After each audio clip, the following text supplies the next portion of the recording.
Kisah Para Rasul pasal 26 ayat 17 sampai 19.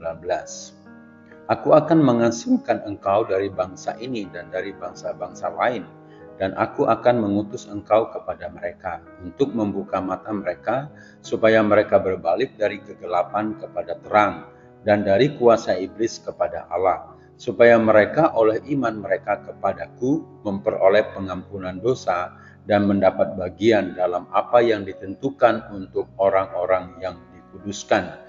Sebab itu, ya Raja Agripa, kepada penglihatan yang dari surga itu tidak pernah aku tidak taat. Ketaatan. Saudara-saudara, dalam pasal 26 ayat 12 sampai 23, Paulus masih menceritakan pertobatan dan panggilannya di depan Raja Agripa II. Dalam ayat 12 sampai 16 menceritakan bagaimana Tuhan menjumpai Paulus dalam perjalanan menuju Damsyik. Tujuannya adalah untuk menetapkan dan mengutus Paulus untuk menjadi saksi tentang segala sesuatu yang dilihatnya. Sejak saat itu dia mengaku Yesus sebagai Tuhan dan Juru Selamat serta menyerahkan hidupnya untuk mentaati Dia. Saudara-saudara, mari kita pelajari dari pertobatan Paulus. Setidaknya ada hal-hal yang Tuhan ingin lakukan, yaitu menetapkan dan mengutus. Menetapkan berarti menunjuk atau mengangkat seseorang untuk melakukan tugas tertentu. Yesus menetapkan Paulus sebagai pelayan dan saksi untuk melakukan tugas penyebaran Injil. Mengutus berarti mengirim seseorang untuk melakukan tugas tertentu, yaitu mengutus Paulus untuk membuka mata orang-orang sehingga mereka dapat berpaling dari kegelapan kepada terang Injil.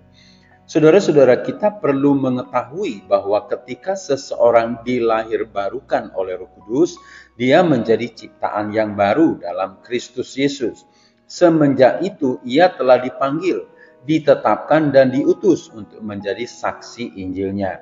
Semua yang dipilihnya dilahirbarukan dan ditetapkan untuk menjadi saksinya. Dalam hal ini masih banyak orang Kristen yang belum memahami sehingga masih belum terlibat dalam pelayanan. Gereja harus mengajarkan ini, bahwa setiap orang percaya harus taat pada panggilannya masing-masing. Saudara-saudara, setiap jemaat harus melayani. Gereja harus membuka kelas-kelas pelatihan untuk mempersiapkan jemaat mengambil bagian dalam pelayanan. Mulai dari tingkat sekolah minggu memiliki kurikulum pembinaan khusus pelayanan.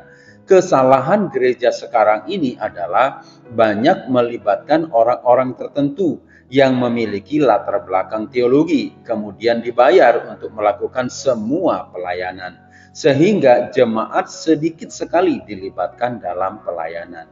Mari kita membangun gereja yang sehat dengan cara melibatkan jemaat untuk melayani, mentaati panggilan.